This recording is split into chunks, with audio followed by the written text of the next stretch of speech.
viele illustre Gäste, die nicht aus dem Rheinland kommen. Ich kann mir sowas zwar auch nicht vorstellen, aber ne, Werner Böhm und dann die Erbse, also Kultkneipe in Kiel. Gut, wem es gefällt. Und ja, das ist natürlich eine Legende, Rheinländer pur. Aber euch möchte ich jetzt etwas mal demonstrieren, das kann man sich, ihr kennt das auch noch nicht. Ich möchte mit euch ein Lied singen, was in Köln komponiert worden ist. Allerdings kann ich ja jetzt nicht irgendeinen primitiven Büttenmarsch mit euch singen. Nein, Anfang voriges Jahrhundert hat ein Kölner Komponist ein Lied für einen Ungetauften geschrieben. Das kann man sich heute nicht mehr vorstellen, dass das ein Skandal war. Aber 1900 und ein paar gequetschte war, wenn man seine Kinder nicht taufen ließ, das war ein Skandal. Und der Kölner ist ja mal sehr tolerant. Dieser Komponist hat sich darüber so aufgeregt und hat gesagt, so, und jetzt schreibe ich extra ein Lied für einen Heiden. Ja? Und das war der berühmte Heide Witzka. Ich weiß nicht, ob er... Ein blöder Gag, aber schön Lied. Jetzt pass auf. Das ist also fast damals, 1900 paar gequetschte, fast so populär gewesen wie Polonaise, Blankenese. Ja? Ein Lied von Karl Barbour, Heide Witzka, Herr Kapitän, im Müllermer Bötchen fahren wir so jähn. Ich gehe jetzt nochmal runter. Und ja, jetzt musst du noch warten, Wolf, ja. Ja, wer zu spät kommt, dem bestraft das Leben. Oder wie der Kölner sagt, ihr kennt ja alle das Brauhaus Früh, hier kann ich ja nicht ruhig sagen, weil hier wird Sion ausgeschenkt. Der Kölner sagt ja nicht, wer zu spät kommt, dem bestraft das Leben, sondern wer zum Früh kommt, dem bestraft die Leber. Ne? Und, also, von Karl Barbour, das herrliche Lied Heide Witzka, Herr Kapitän, im Müllermer Bötchen fahren wir so jähn. 2,12. Heide Witzka, Herr Kapitän, im Müllermer Bötchen fahren wir so jähn. Da kann man so schön im Dunkle schunkele, wenn über uns die Sterne funkele. Heide Witzka, Herr Kapitän, im Müllermer Bötchen fahren wir so jäh. Jawohl, das war die Vorgruppe von Karl Barbour und seine Band. Und jetzt kommt der wirkliche Sänger, der wirkliche Künstler. Empfangt mit mir mit einem donnernden Applaus der Wolfgang Kummerin.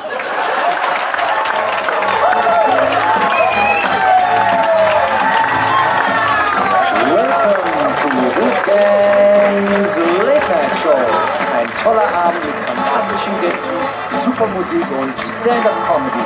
Wir freuen uns auf dich.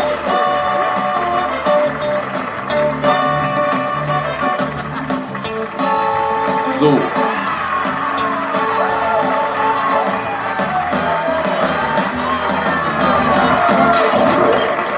Ja, einen wunderschönen guten Abend.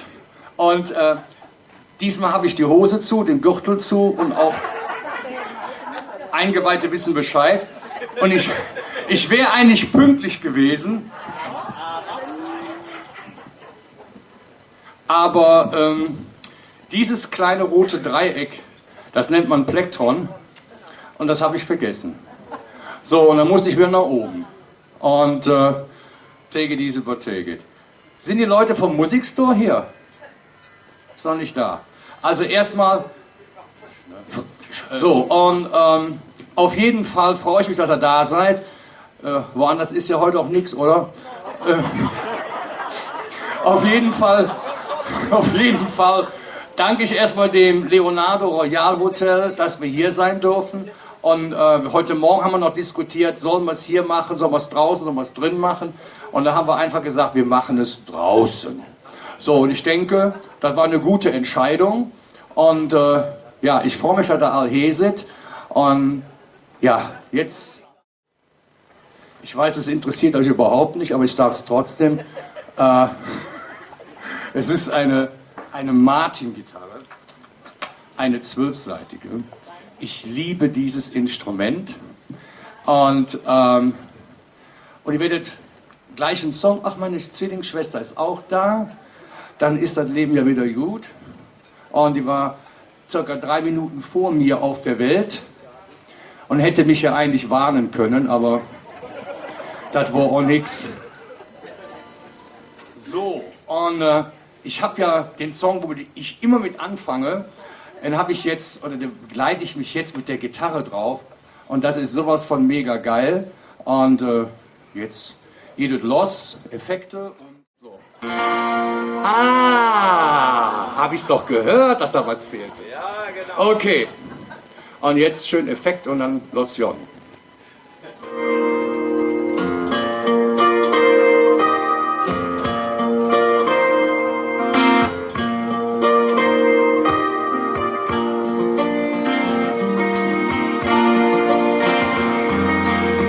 LA's fine, the sun shines most of the time, and the feeling is laid back. Palm trees grow and the rains are low, but you know I keep thinking about making my way back. I'm New York City born and raised, but nowadays I'm lost between two shores. LA's fine, but it ain't home. New York's home, but it ain't mine no more. I am myself to no one there,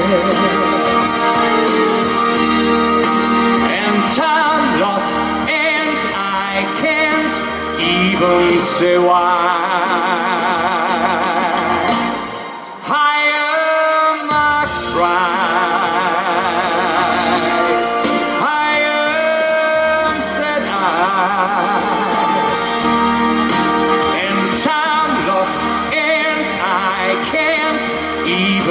Say why, leaving me lonely still.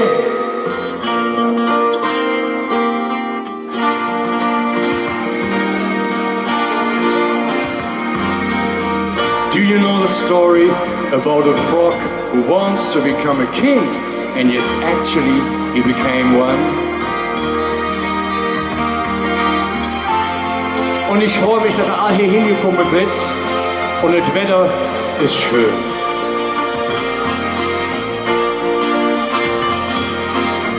I'm New York City born and raised, but nowadays I'm lost between two shores. LA's fine, but it ain't home. New York's home, but it ain't mine no more.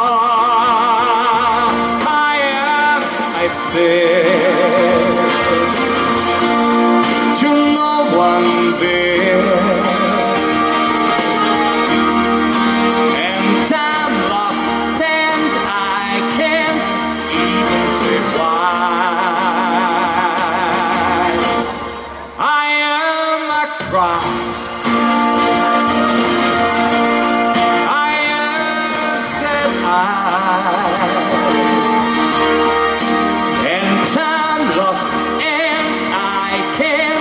Even say why.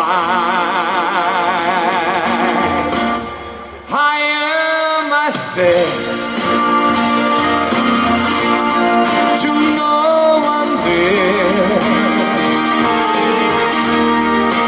and time lost, and I can't even say why. I am myself.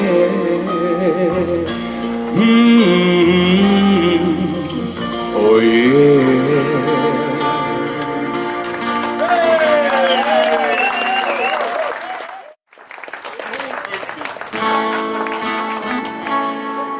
Auf dem Feld blühte weiß der Jasmin, und ich ging ohne Ziel vor mir hin. Wie im Traum, da sah ich dich am Wege so allein, wie ein Schmetterling im Sonnenschein. Und alle zusammen. Butterfly, my butterfly. Jeder Tag war schön. Butterfly, my butterfly. Wann werd ich dich wiedersehen? Ah, wie liebe ich dieses Lied. Und jetzt singen wir das Liedchen. Ich begrüße natürlich alle hier irgendwie, wenn ich jetzt anfange, die Namen aufzuzählen, wie Paul Weil oder Gregor Rotarius. Wir hatten mal so einen Slogan, wir sind überall da, wo wir nicht gebraucht werden. Aber, ne, weißt du noch, wir sind mit einem Auto durch die Gegend gefahren und auch Gregor habe ich sehr, sehr viel zu verdanken. Er hat eine der tollsten Aufnahmen von mir gemacht mit You Raise Me Up. Und das fand ich ganz toll. So. Warte, Wolfgang, bevor du jetzt weitersprichst. Nee, ist nicht dein Arm, das ist meiner. Doch, aber Ach so. du hast mich ins kalte Wasser geworfen. Pass mal auf. So, jetzt kriegst du mal einmal von mir die Retour. Deswegen hast du so Weißt du warum? Entenfüße. Weißt du warum? Ich sage dir immer wieder, Wolfgang, von mir hast du den Beinamen bekommen, The Voice. Weil er hat ja wirklich eine Wahnsinnsstimme. Und er hat auch eine wahnsinnsdruckvolle Stimme, sodass ich jedes Mal im Duett mit ihm abkacke. Wir tauschen die Mikrofone. Nee, aber wir stellen das gleich ein. Ne? Also, Okay, ich gehe okay. auch zurück. Okay. Hast du jetzt hier noch die Schwarz? Ja, okay, wir fangen an. Wieder Escher. 2.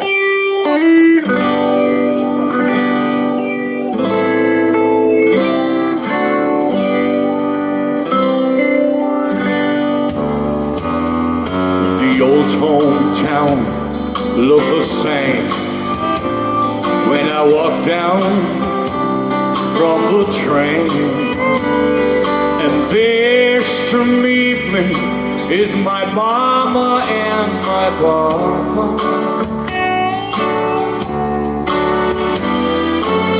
Down the road there runs Mary, hair of gold and lips like cherry. Yes, it's good to touch the green, green grass of home. If they're all come to meet me, yeah, arms reaching, smiling sweetly. It's good to touch the green, green grass of home. Your house is still standing, though the rainy days crack and dry. And that old tree they used to play on, and the way I walk with my sweet Mary, hair of gold and lips like cherry, and it's good to touch the green, green grass of home. Yes, they're all come to meet me, yeah. Arms reaching, smiling sweetly. It's good to touch the green, green grass of home. Now come awake and look around. Ich wollte unbedingt eine Kölsch trinken, At Fogway Walls, let's surround. aber in Aachen gibt es das nicht so viel. And realize, yes, I was only dream. Deswegen rede ich auch so. For there's a God and there's a set of fun. Arm in arm, we'll walk at daybreak again. Yes. I'll touch Yes. the green, green grass of home. Yes, they'll all come to meet me. Arms reaching, smiling sweetly.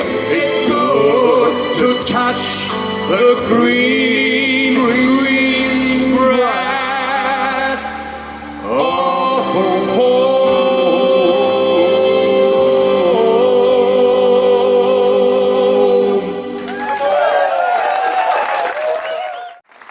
toll, Dirk hier. Ja, der Escher Elvis. Und wir haben ja in Aachen schon einiges zusammen gemacht. So, und jetzt gehe ich nach oben. Wollen wir hoffen, dass ich... Oh, Jesus, Maria Josef. Was sind das denn für Amalgamfüllungen hier? Haben wir keine größeren Haribo-Dinger da? So. Ja, also. Ich freue mich, dass ihr also alle so zahlreich gekommen seid. Und als ersten Gast begrüße ich, man darf einfach sagen, eine lebende Legende in Köln. Könnt ihr alles gut hören? Ja, okay. Harald, du auch? Gut. Also eine lebende Legende in Köln. Und ich finde es ganz toll, dass er gesagt hat, ich komme. Getroffen haben wir uns, wie es sich für uns gehört, bei einer Beerdigung. Ich habe gesungen, er hat gepredigt. Und danach habe ich gesagt, hör mal, wir haben eine Late-Night-Show, hast du nicht Interesse, vorbeizukommen? Und dann fand ich das ganz toll, dass er ganz unkompliziert gesagt hat, klar, mach ich, ruf bei Alaf an, mach das klar und ich bin da. Eine herzliche Beifall, Willi Bach-Pauls, der Bergische Jung.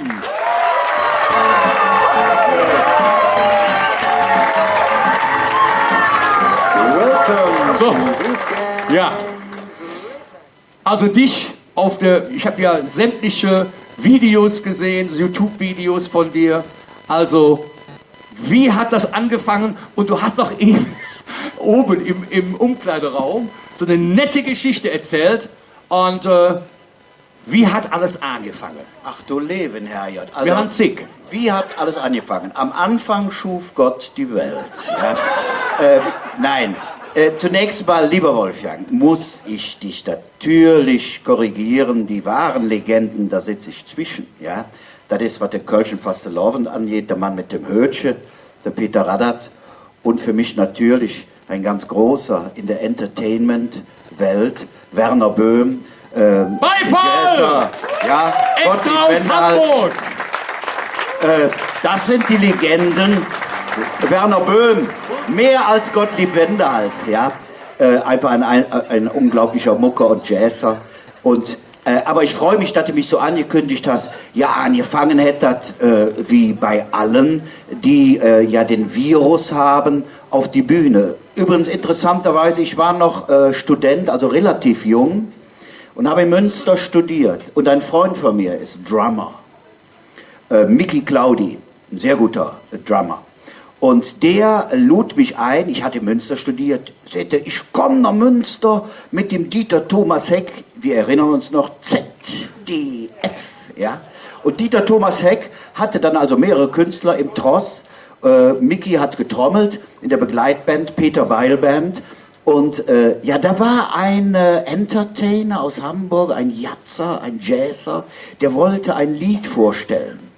1981 in Münster, Münsterlandhalle. Und ja, was soll aus dem Lied werden, was der da vorstellt? Gut, das Lied hieß Polonaise Blankenese und hat reingehauen wie ein Hammer, ja? Und solche Typen wie Werner Böhm und was weiß ich nicht, die sind es schuld. Ich als kleines Kind, das fing also tatsächlich schon in der Kirche an. Das war ja noch die vorkonziliare Liturgie. Das war ja wie eine Opernaufführung. Der Pastor, ja, der Pastor im barocken Messgewand. Theatrum Sacrum, heiliges Theater. Ich als kleiner Junge, da zog der Pastor mit den Messdienern ein, umwölkt von Weihrauchschwaden, von Kerzen begleitet. Da war ja der Einzug vom Kölner Prinz im Jürzenich ja nix hierhin, ja. Und deshalb war ich so begeistert, einmal von der Religion als Kind, hat mich das so fasziniert. Und dann natürlich, als ich zum ersten Mal im Fernsehen und was weiß ich, Kölner Karneval sah, die Bekloppten alle da auf der Bühne. Und da habe ich gedacht, Willibert, das willst du auch. Und ein gnädiges Schicksal hat es tatsächlich entschieden, ja Jung, dann zieh dir die Pappnase auf, dann darfst du auch. Und so bin ich dazu gekommen.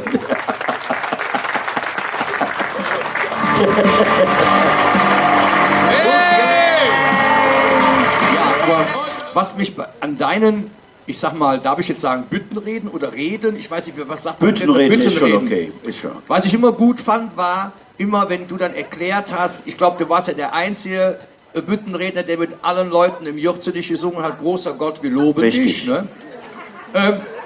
Meinst du, das kriegst du hier auch hin? Ja, sicher. Also ich kann da mal erzählen, das war wirklich so. Jeder, der sich im Kölner Karneval auskennt, Peter, du bist seit 68 Jahren, ist das richtig? Auf der Bühne. Das stimmt überhaupt nicht. Also noch vor dem Krieg, ja, hat er angefangen. Und, aber jeder, der im Kölner Karneval unterwegs, der kennt natürlich die ganzen Abläufe. Und sonntags sind immer die Herrensitzungen, klar. Und sagen wir mal, so eine Herrensitzung fängt an um 11:11 Uhr. Aber die Herren treffen sich natürlich zunächst mal schon eine Stunde vorher beim Heinz führt Vorglühen. Ja? Das heißt, die kommen zur Eröffnung der Herrensitzung schon ziemlich granatenherrlich, kanalig randevoll, überhaupt in den Saal rein. Und dann geht da die Show los und dann in den letzten Jahren, Jahrzehnten hat sich dann ja auch eingebürgert bei vielen Herrensitzungen, da tritt ein Nummerngirl auf, das hat so eine Art Bindfaden im Hintern, ja, und sonst nichts. Und die Männer, ne, also wie sabbernde Halbidioten hängen davor, oh, ja. Und das ist jetzt, mach jetzt Hardcore-Herrensitzung, ja. Und jetzt ich bin ja unheilbar katholisch, ja. Ich komme erstmal sonntags morgens in die Kirche. Und nach der Kirche ging ich dann mit der Pappnas auf die Bühne. Und immer als erstes eine Herrensitzung. Und dann komme ich auf so eine Herrensitzung, die Männer sind schon am Grölen, ja, das Nummernjörl hat also wirklich nur noch den Faden zwischen den Po-Backen, ja, und die Männer sind am Grölen und im Foyer, du wirst die Jode, ich denke, ach du Scheiße, was wird das hier werden? Ich komme auf die Bühne und sage zu den Männern, hört mal, ich komme gerade hier aus der Kirche. Das Erste, was ich sehe, ist das Nummernjörl und sabbernde, halb debile Männer vor der Bühne, ja. Und ich habe noch in dem einen Ohr, habe ich noch großer J, wir loben dich, ja. Komm hier hin, das Erste, was ich höre, ist ausziehen, ja. Und scheiße, ja, ob du oben bist oder Da ruft ein Mann aus der ersten Reihe, großer J, wir loben dich, können wir auch. Ich sag, das glaube ich dir nicht. Und ob wir das können. Kaum hatte ich das gesagt. Ich sag wirklich, ihr könnt, großer Gott, wir loben dich. 800 besoffene Männer stehen auf.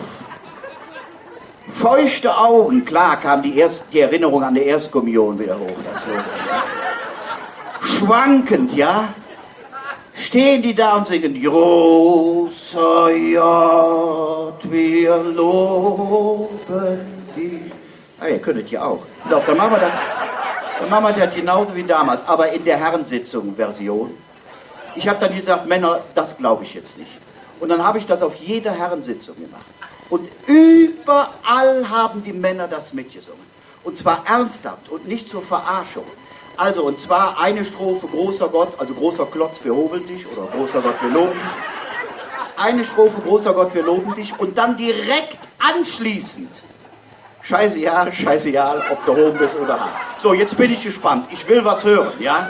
Also hier, die Erinnerung von der Erstkommunion. Da stehen wir aber alle auf. Ja, braucht er nicht. Achso, geht das nicht? Nee, braucht er nicht. Doch. Ah, Moment, das geht jetzt. Ich nehme an, Werner Böhm ist evangelisch, der braucht das nicht mitzusingen. Also, alles klar.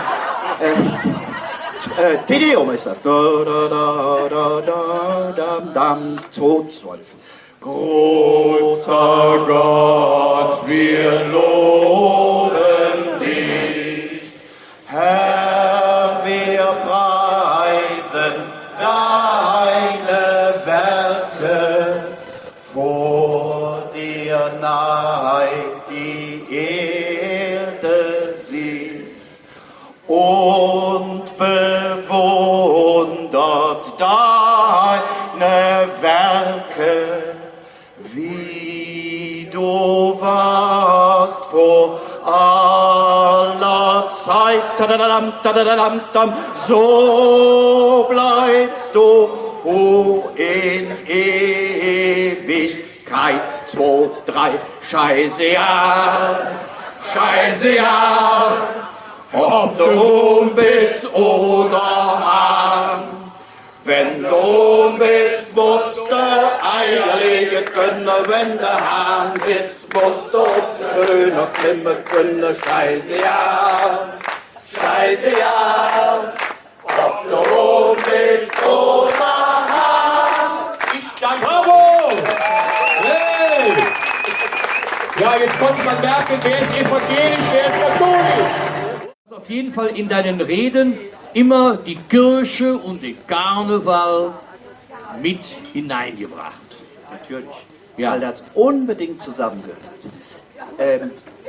Ob jemand eine gesunde Weltanschauung hat, und das ist egal, ob das politisch ist oder religiös. Es gibt einen Test, wo du unmissverständlich dran merken kannst, ob seine Einstellung, Weltsicht, ja, ob das jetzt Religion oder Politik ist, ob die gesund ist oder ob sie fundamentalistisch ist. Und zwar merkst du es daran, ob derjenige über sich selber lachen kann. Das ist ganz, ganz wichtig. In der Politik zum Beispiel. Alle Politiker, die Diktatoren sind, verfolgen die Witzemacher. Warum? Diktatur arbeitet nur mit Angst, mit terroristischer Angst. Und der Witz lebt davon, über den Dingen zu stehen. Wenn du über den Dingen stehst, dann bist du in dem Augenblick, ja, auch frei von allem, auch von der Angst. Es ist wie in der Kunst. Gute Kunst hebt dich über die Dinge. Und Humor hebt dich über die Dinge. Das kann aber ein Diktator nicht vertragen, weil er die Menschen beherrschen will. Und deshalb verfolgt er die Witzemacher. Mein Papa hat mir erzählt, Willibert, als wir junge Soldaten waren im Dritten Reich. Und wenn wir unter uns waren, haben wir Witze über den Hitler erzählt. Und ich als Kind, naiv, ja Papa, ja und? Sagte Willibert, wenn das rausgekommen wäre, wir wären an die Wand gestellt worden. Und ich als Kind, Papa, doch nicht für einen Witz. Ha, heute weiß ich, dass er recht hat. Es gibt einen bitteren Witz aus der DDR, der das auf den Punkt bringt. Willy Brandt, die Eltern erinnern sich. Willy Brandt trifft Erich Honecker.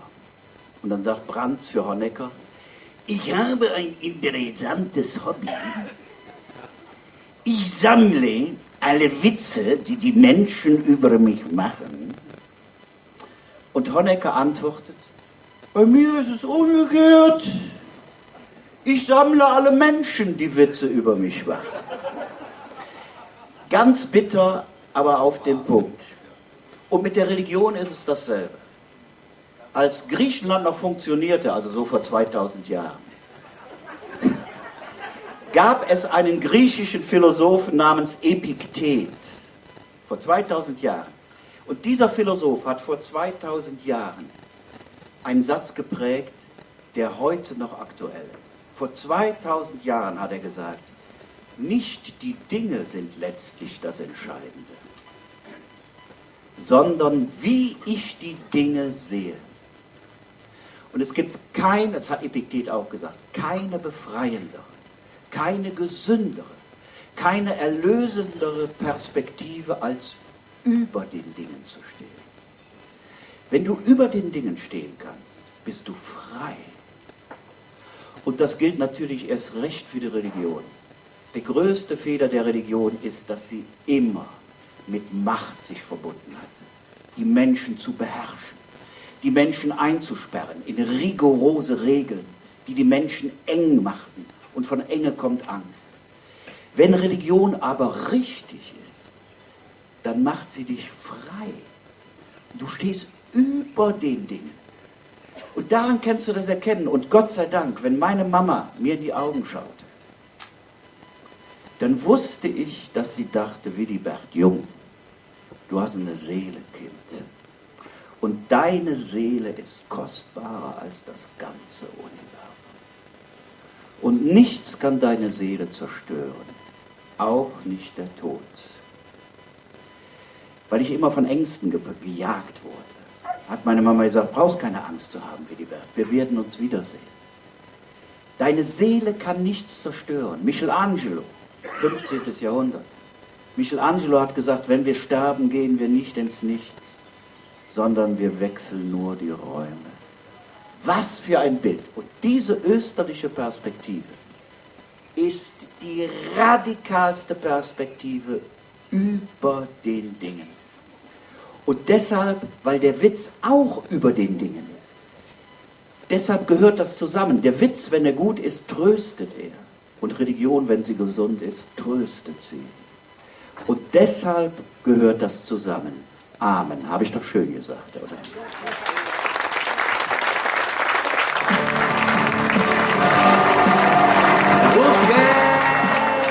Ja, also ich denke auch, und das sage ich immer, dass Karneval oder der Rosenmontagszug eigentlich eine der größten Friedensveranstaltungen der Welt ist. Menschen verschiedener Rassen, Religion, Herkunft und Hautfarbe feiern zusammen Karneval. Und wir können eigentlich dankbar sein, dass wir in einem Land leben, wo wir noch wirklich Witze machen dürfen. Und deine Witze haben mich eigentlich immer besonders begeistert. Und jetzt bitte ich dich nur noch zum Abschluss, eines zu erzählen, was du oben eben da im Umkleideraum erzählt hast, wie du angefangen hast und... Weiß ich gar nicht mehr, was habe ich denn erzählt? Wo einer sagte, ja, kann ich jetzt nehme ich ja dann die Po-Ente weg. Ich habe so viel erzählt, ich weiß ja nicht mehr weiter. Ja, du jetzt erzähle. Ja, dann erzähle ich, pass auf. Erstmal damit der Werner und wo ist er? Die Erbse, den Rheinländer kennen. Es gibt verschiedene Mentalitäten. Und da ist ein Türke, ein Westfale und ein Rheinländer. Alle drei sind krank und die treffen Gott. Und dann sagt der Türke, Allah, Allah, bin krank, Allah. Viel Schmerz, Allah. Sagt er, wo mein Sohn? Im Kreuz.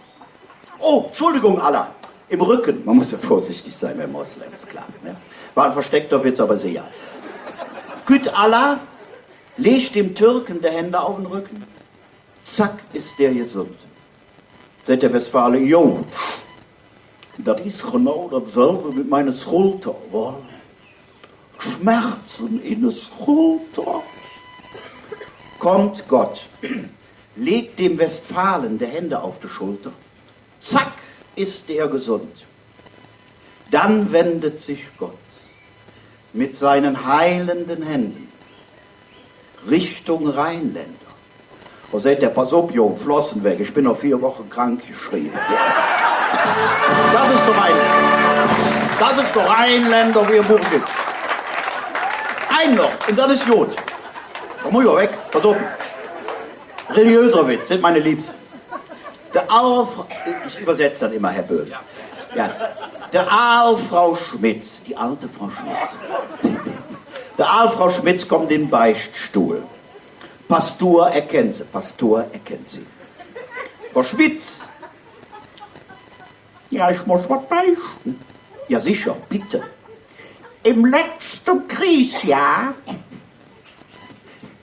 Entschuldigung, im letzten Kriegsjahr habe ich einen jungen französischen Soldaten im Keller versteckt. Frau Schmitz, das ist doch keine Sünde, da müssen Sie doch nicht beichten. Doch, ich muss es beichten. Ich hatte ihm eine Bedingung gestellt. Dafür, dass ich ihn nicht verrate, musste er mich 2-mal in der Woche im Bett besuchen. Frau Schmitz,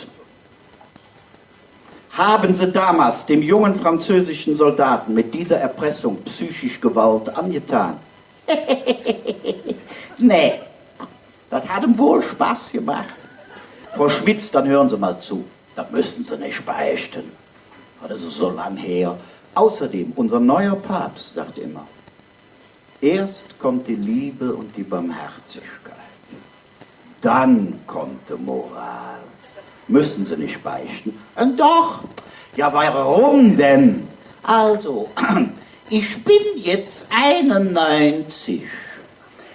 Er ist 86 und ich habe ihm noch nicht erzählt, dass der Krieg vorbei ist. Macht es gut. Und jetzt begrüße ich eigentlich einen fantastischen Freund. Und in einer unserer ersten Late-Night-Shows war er schon da. Und ich möchte eigentlich die Geschichte ganz schnell zusammenraffen. Er war auf dem Weg zur Arbeit und kriegt einen Schlaganfall und fällt hin. Und die Leute laufen an ihm vorbei, dachten, er hat gesoffen oder was weiß ich was. Und er konnte sich nicht äußern. Er sah, oder dass an ihm vorbeigegangen wurde, aber es half ihm keiner. Wenn man sich also vorstellen kann, wie schwer so eine Situation ist. Und dann hat wirklich einer ihm dann geholfen. Ich fasse das jetzt mal so zusammen. Und er wurde dann ins Krankenhaus gebracht, war, glaube ich, rechtzeitig gelähmt, konnte nicht mehr richtig sprechen. Also Riesenprobleme und hatte dann eine Reha und auf jeden Fall hat er so viel geübt und so viel gelernt und so viel getan, dass er doch nach 2 Jahren wieder zurück auf die Bühne konnte. Und habt ihr alles geklärt jetzt, was gespielt wird? Ja? So. Und obwohl er wohnt in Düsseldorf, kommt aber gar nicht daher. Aber ich muss jetzt mal wirklich eine Lanze für Köln brechen. Ich war letztens auf einer CD-Präsentation von einem Freund von mir, Barry Lafer. Und waren wir in den Rheinterrassen in Düsseldorf. Was passiert einem Kölschen Jung? Ist die Veranstaltung vorbei, will zum Kölsch.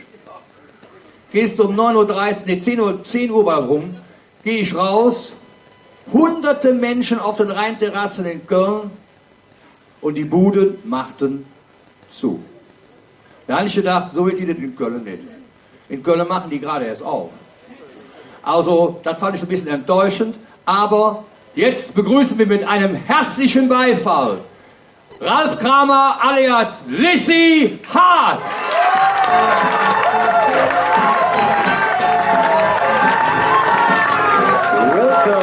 Einen wunderschönen guten Abend hier Open Air.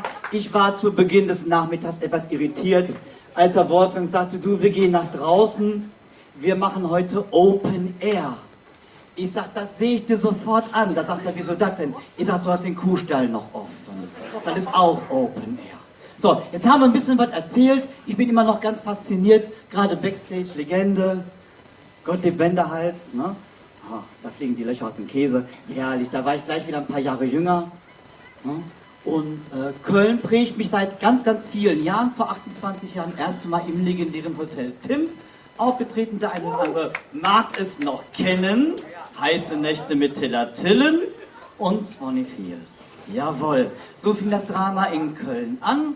Und ich habe mir gedacht, nachdem wir jetzt so viel gegessen, getrunken und gelauscht haben, singen wir mal ein richtig schönes Liedchen zusammen. Ihr könnt euch ein bisschen bewegen, alles mitschwingen lassen, was noch gerade vorhanden ist. Hallo Heinzi. Ja, und dann geben wir einfach mal Gas. Herr Kapellmeister, wir nehmen den ersten, denn ihr seid heute Abend faszinierend, abgefahren, geil. Wunderbar, auf geht die wilde Fahrt. Hey!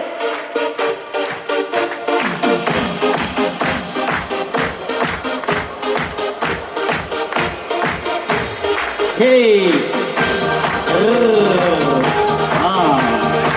Hey!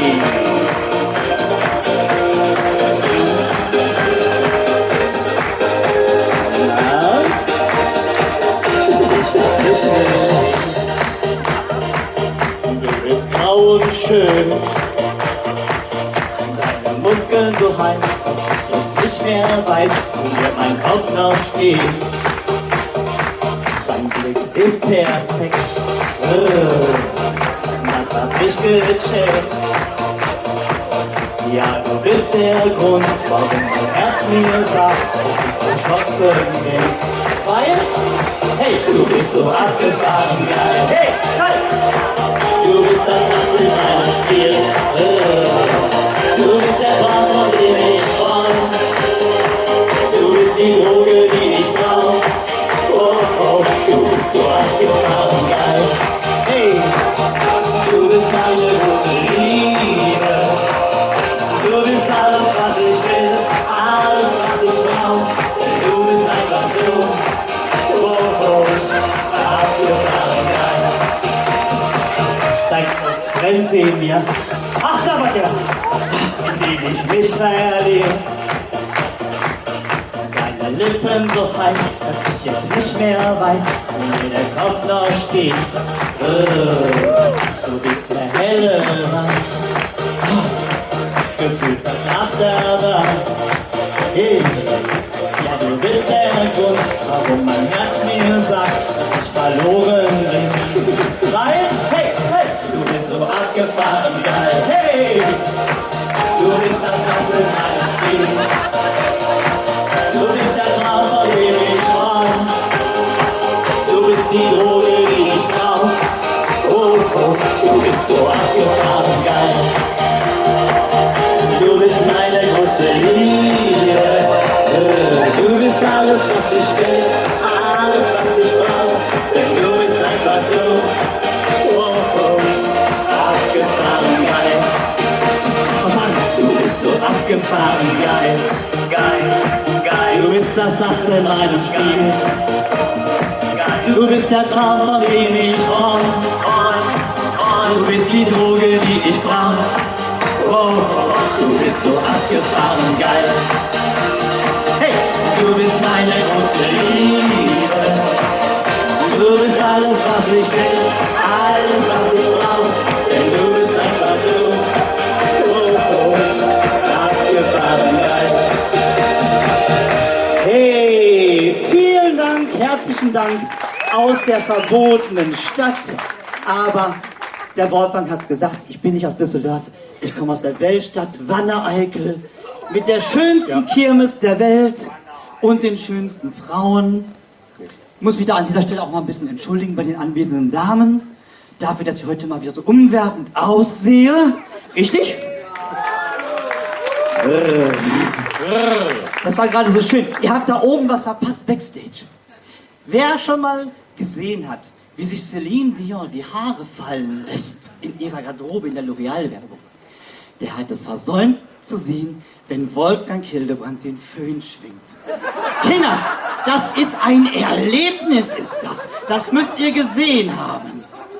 Ich habe dann nur gedacht, Jung, das mit dem Kabel und das mit den Blasen hast du falsch verstanden, da oben sowieso verkehrt, geht ja überhaupt nicht. Ja? Und der Wolfgang, der ist jetzt auch schon so, wir sind im engeren Dunstkreis so um die 4 Jahre schon miteinander verbandelt. Damals in Düsseldorf beim ersten Benefizkonzert der Froschkönige, letztes Jahr auch wieder beehrt. Und das ist immer so eine Sache, wenn ich den Wolfgang singen höre, dann ist man den Himmel ganz nah. Ist richtig. Geht euch das auch so? Ja, das ist einfach Herzblut.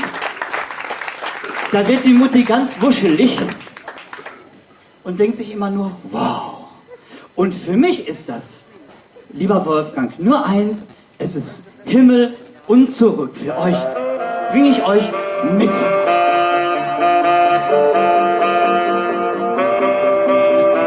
Auf geht die Bilder. Himmel und zurück, durch Atmosphären ins Glück. Die Sehnsucht treibt mich an, ob ich bei dir landen kann. Einmal Himmel und zurück, du machst mich total verrückt. Du bist mein Kerosin, du gehst mir nicht mehr aus dem Sinn. In meinen Träumen, bei Tag und Nacht, da hab ich nur noch an dich gedacht. Dein Anblick, der lässt mich einfach leben. Mit dir will ich, da will ich abheben. Nämlich einmal Himmel und zurück, durch Atmosphären ins Glück. Die Sehnsucht treibt mich an, ob ich bei dir voll landen kann. Einmal Himmel und zurück, du machst mich total verrückt. Ist mein Kerosin, du gehst mir nicht mehr aus dem Wind. Hui.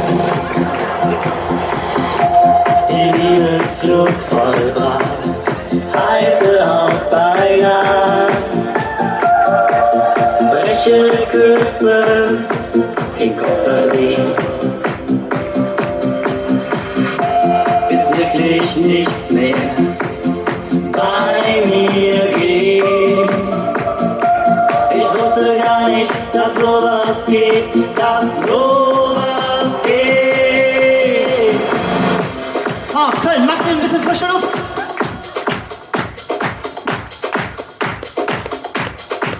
Das sieht gut aus, der linke Tisch da vorne schwächelt noch ein bisschen. Das sind Westfalen.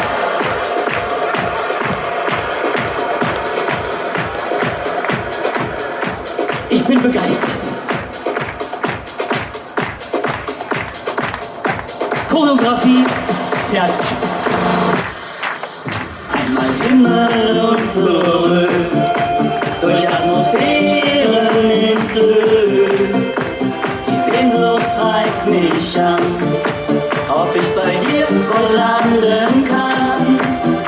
Einmal Himmel und zurück, du machst mich total verrückt. Du bist mein Kerosin, du gehst mir nicht mehr aus dem Sinn. Du gehst mir nicht mehr aus dem Sinn.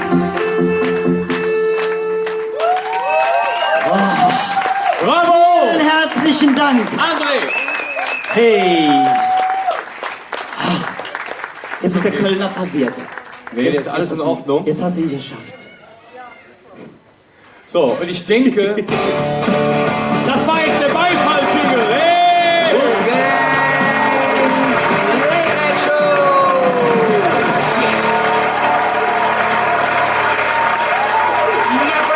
Vielen herzlichen Dank. Ja, und ich habe eigentlich, du hast so einen ganz tollen Song, der wirklich so an die Nieren geht. Ich hoffe, ich weiß nicht mehr, wie er heißt, bin ja auch schon was älter, aber du weißt bestimmt, welchen Song ich jetzt meine. Sag einfach ja. Wo du ein Taschentuch nach dem anderen brauchtest im Wuppertal. Ja? Ja, ich habe ihn nur heute nicht mitgebracht. Wie, du hast ihn nicht mitgebracht? Nee. Was ist das Hab denn? ich nicht. Du hast ja gesagt, ich soll es hier krachen lassen, die Leute Ach so. wollen tanzen. Aber ich hätte noch was damit bei, wo ihr alle mitsingen könnt. Alles klar, Haben wir los, noch ja. einen? André, ich liebe das Leben. Den können wir schön zusammen singen, ob Kölner, Westfalen, Düsseldorfer, was haben wir noch? Krefeld, Vollmerstein. Das müsst ihr mal gesehen haben, der Harkortsee. So viele Enten. Und die wollten alle nicht mitkommen. Die haben gerochen, ich bin Koch. Ente gut, alles gut. Na, aber wir trällern jetzt ein zusammen. Lieber André, sei so lieb. Erstmal einen Applaus für den André für die geile Technik, die er immer macht. Hey, der dauert ein paar Sekunden. Genau. No? So.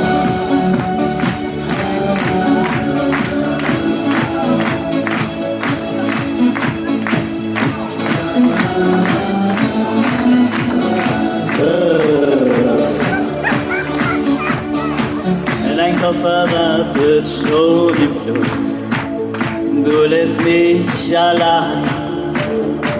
Wir schauen uns an und fühlen uns, es muss wohl so sein. Noch stehst du zögernd in der Tür und fragst, was wird aus dir? Tja, schau Baby, hey, nein, sorg dich nicht um mich.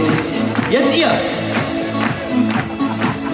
Du weißt nicht, und schreine ich manchmal noch um dich.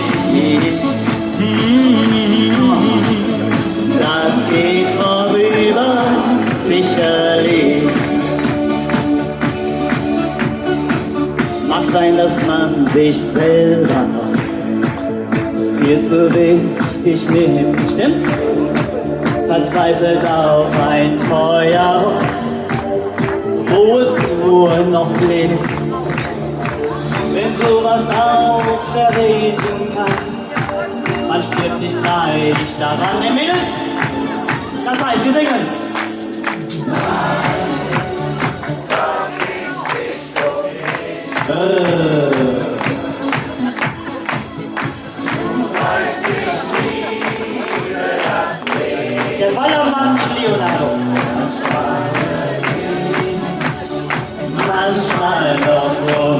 ist ewig. Das geht vorüber, sicherlich. Vielleicht gefällt's mir wieder frei zu sein. Vielleicht verliebe ich mich aufs Neue. Na du? Dann wird ja sehen. Ach, die Welt ist schön. Bis man bis da.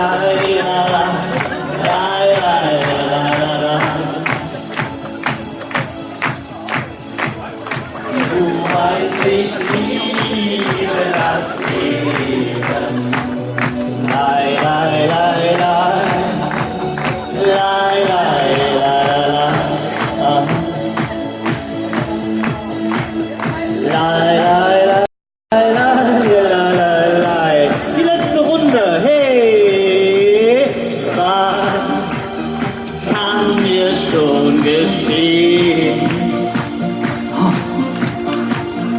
Du weißt, ich liebe das Leben. Zum Karussell, es wird sich weiter drehen. Auch wenn wir auseinander gehen, auch wenn wir auseinander gehen. Yeah! Vielen Dank, Kölle! Hey! Ach, wie immer fantastisch bei dir. Also, hey! Es ist André! Wolfgang! Okay, wir wechseln die Mikros.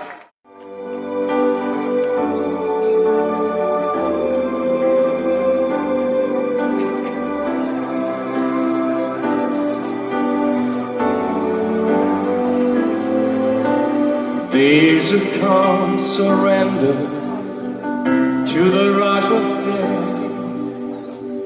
when the heat of the rolling world can be turned away, and a change the moment, and it sees me through. It's enough for this restless warrior just to be with you. And can you feel the love tonight? It is where we are.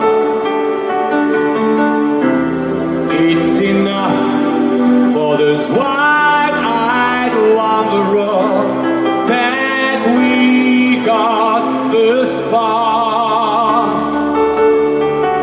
And can you feel the love tonight? How it's laid to rest. It's enough to make kings and vagabonds believe the very best.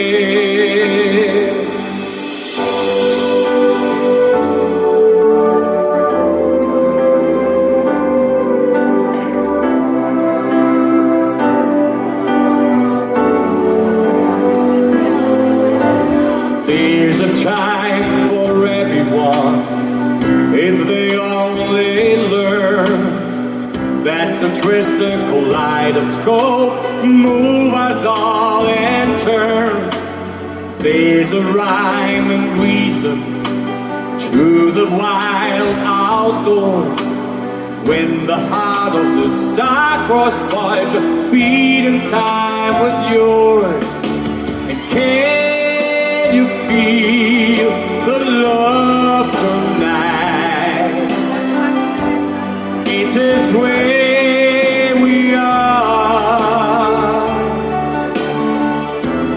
It's enough for this wide-eyed wanderer that we got this far. And can you feel the love tonight? How it lay to rest.